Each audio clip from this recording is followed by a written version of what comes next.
Eu acordei com um som fraco de soluços à distância. A princípio, a minha mente cansada associou o som a um dos nossos filhos, com a minha mente mal se demorando no limite da consciência.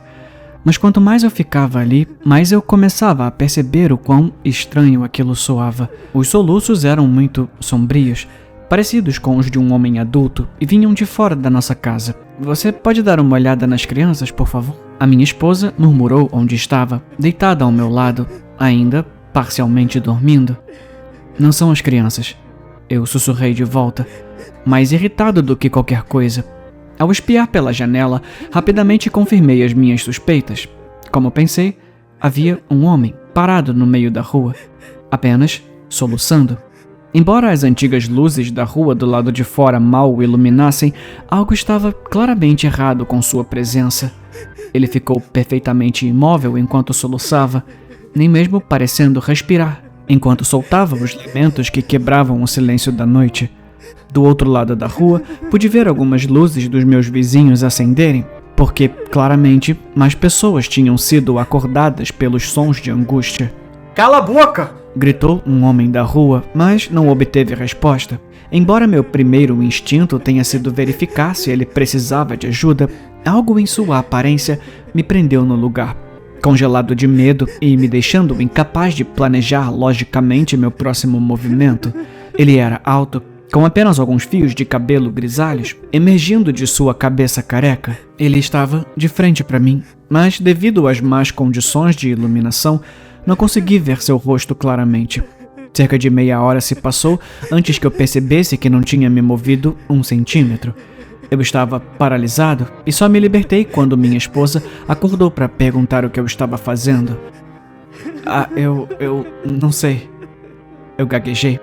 Tem um homem parado na rua. Eu acho que ele precisa de ajuda. Joana se juntou a mim na janela. Mesmo no escuro, pude perceber que seu rosto tinha ficado completamente pálido pela mera visão do homem. O que tem de errado com ele? Perguntei. Chama a polícia. Não sai de casa. Ela disse com a voz trêmula. Por quê? O que você viu? Eu não sei. Só não sai, tá? Por favor. Ela implorou. Eu peguei a mão dela e gentilmente a puxei para longe da janela. Algo sobre o homem nos colocou em um estado inegável de pânico, mas além de seu olhar inquietante, não havia uma razão explicável para o medo que sentíamos. Joana, vai ver as crianças, eu vou chamar a polícia, tá bom? Meio que ordenei, meio que perguntei.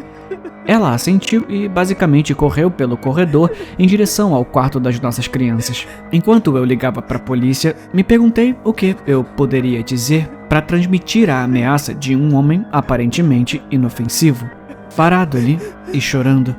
Ainda assim, sem outras opções, me virei para a polícia. Polícia Militar, qual é a sua emergência? Uma mulher perguntou do outro lado da linha. Desculpa, o meu nome é Carlos. Tem um homem parado no meio da rua, chorando alto. Eu não sei se ele tá bêbado ou o quê, mas ele tá assustando as crianças. Eu não posso dizer que é uma emergência, mas definitivamente tem algo errado com esse homem. Eu expliquei. Tudo bem, senhor. Enviaremos uma viatura para verificar. Pode confirmar seu endereço, por favor? Ela perguntou. Confirmei meus detalhes e a conversa terminou. Devido à noite tranquila, eles estimaram que uma viatura passaria em menos de 10 minutos. Com isso, senti que meus deveres cívicos haviam sido concluídos, e quando Joana voltou para me dizer que as crianças estavam dormindo profundamente, eu me acalmei um pouco. Depois de fechar as cortinas, nós dois voltamos para a cama, confiantes de que a polícia lidaria com a situação. E eu queria que esse fosse o fim da nossa história. Eu realmente queria, mas como o destino quis, as coisas só piorariam a partir daí. Lá estava eu, deitado na cama, muito inquieto para dormir. Fiquei olhando para o relógio, que não parava de fazer o tic-tac enquanto 1 hora se passava. O homem continuou chorando, produzindo soluços implacáveis a cada segundo. Então, 2 horas se passaram e a polícia ainda não tinha aparecido. A essa altura, pensei em olhar pela janela mais uma vez, mas o simples pensamento dele ali me impediu de abrir as cortinas. por volta das 4 da manhã, presumi que sofreria por mais uma noite sem dormir.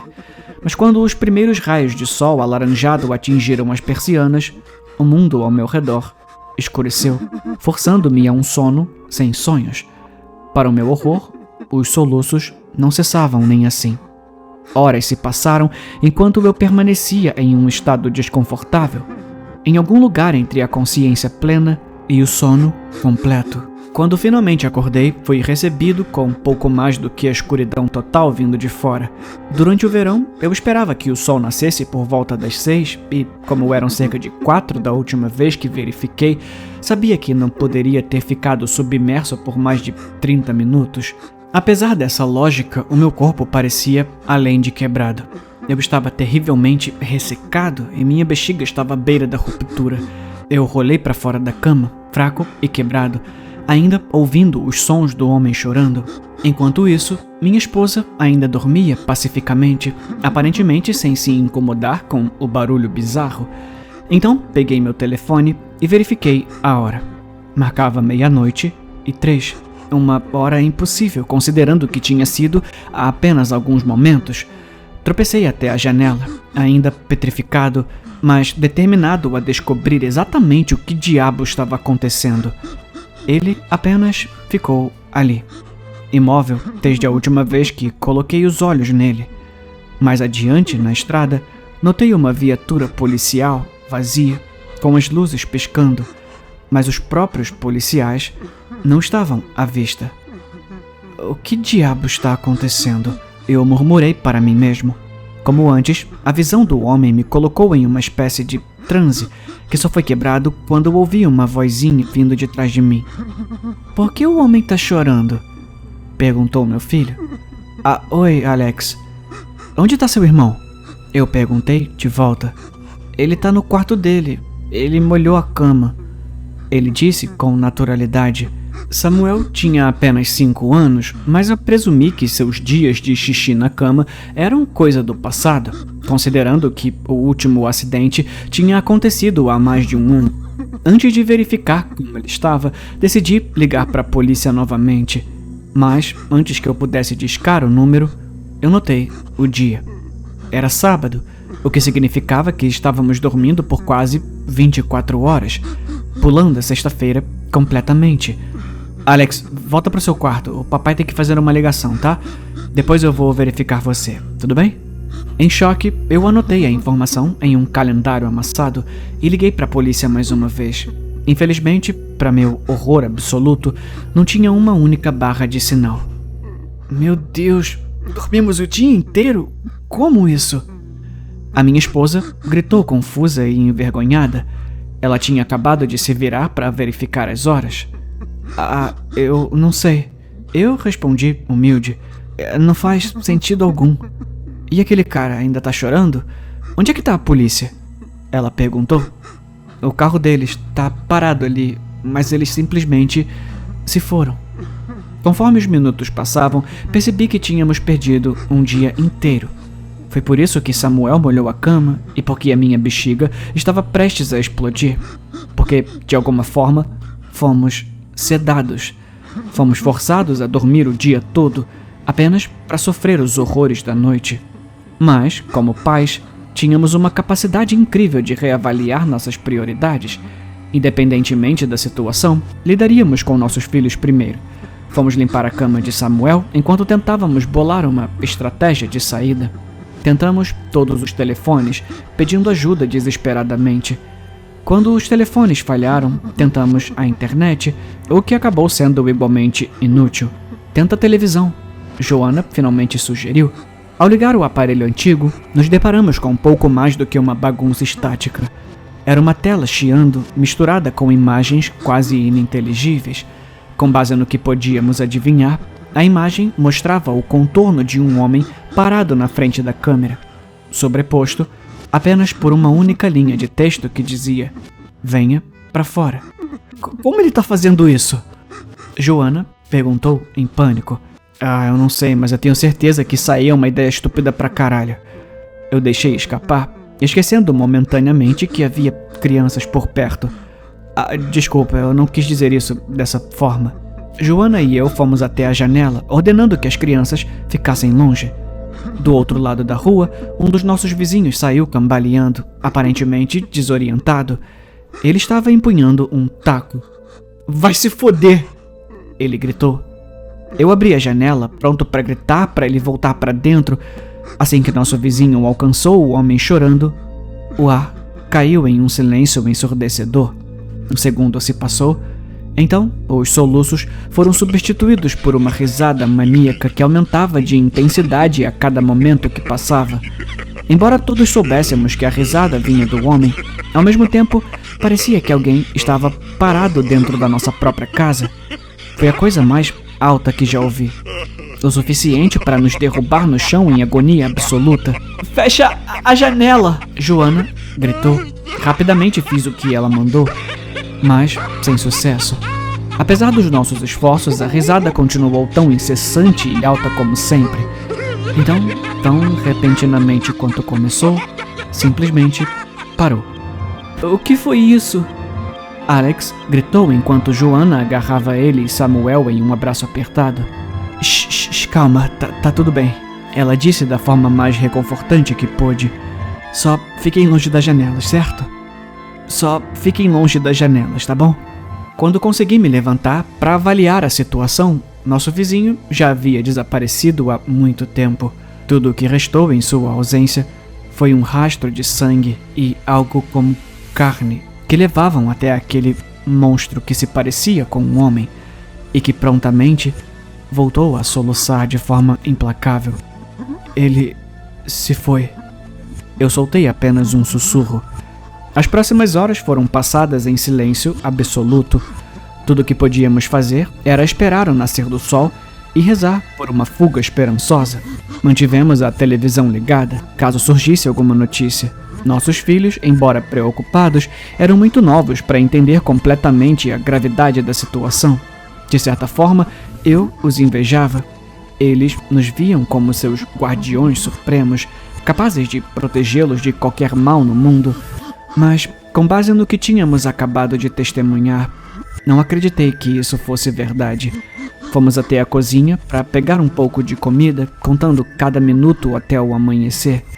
Mas quando notei o primeiro tom alaranjado aparecer no horizonte, mais uma vez, senti minhas pernas cederem. Em menos de um segundo, a escuridão me envolveu e caí inconsciente no chão. Mais uma vez, acordamos por volta da meia-noite na noite seguinte, o que significava que mais um dia tinha chegado e passado. Mas daquela vez não tínhamos telefones ou computadores para nos dizer a data, porque as baterias já tinham acabado há muito tempo.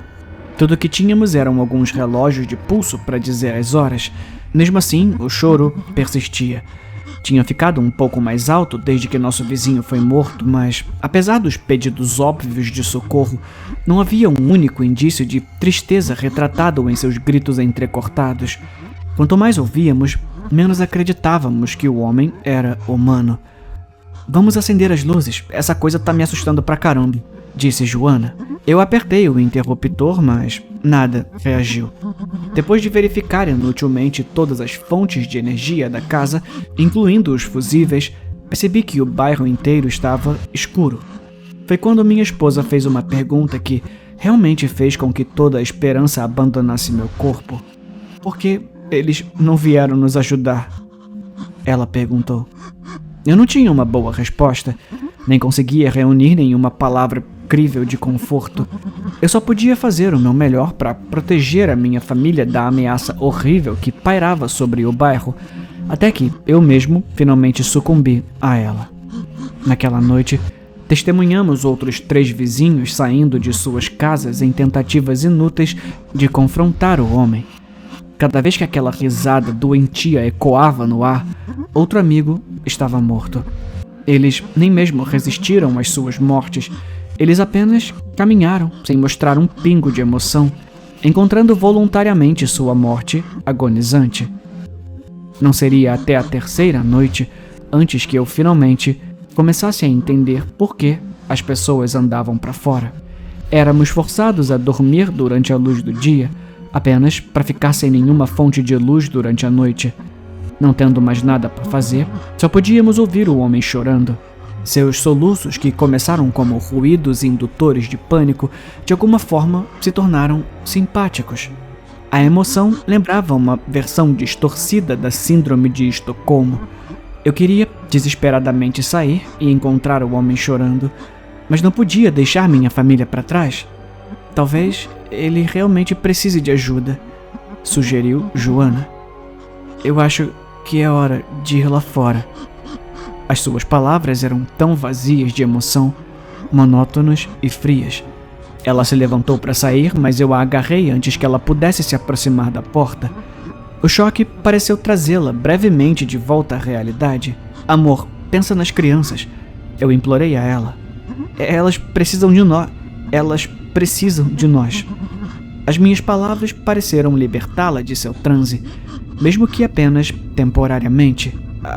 Eu sei. Eu não entendo o que eu estava pensando. Eu acho que não estava sendo eu mesma. Ela chorou. Mas sua breve lucidez não duraria, porque, enquanto eu guardava as sobras da noite anterior, ouvi a porta da frente destrancar. As crianças já tinham adormecido, e eu sabia que estava prestes a fazer o mesmo. Ainda assim, corri, apenas para ver a minha esposa se preparando para sair. Eu sinto muito. Foram as últimas palavras que ela me disse antes de sair de casa. A escuridão cobria meus olhos antes que eu tivesse a chance de reagir. A risada nauseante seria o único som que me acompanharia enquanto eu caía em um sono forçado. Quando acordei, Joana tinha acabado de ir embora. O único vestígio de sua existência era um rastro de sangue coagulado, brilhando na luz dos postes, levando-o até o homem. Eu nem precisei chamá-la. Eu sabia que ela estava morta. O que nos traz até agora. 4 dias se passaram desde que o homem chorando apareceu pela primeira vez em nossa rua. Temos comida suficiente para durar mais uma semana, mas temo que todos nós iremos embora muito antes disso. Eu vi a maioria dos meus vizinhos encontrarem sua morte, e os únicos fatos que me impedem de fazer o mesmo são meus filhos. Mas eles também expressaram o desejo de sair, e não sei por quanto tempo poderei mantê-los seguros. Eu estou documentando isso como minhas últimas palavras antes de partirmos deste mundo. Não tenho sinal algum, mas espero que de alguma forma chegue em alguém. As pessoas precisam saber o que aconteceu aqui. Se você estiver ouvindo isso, por favor, envie ajuda. Eu não sei por quanto tempo eu poderei resistir ao choro.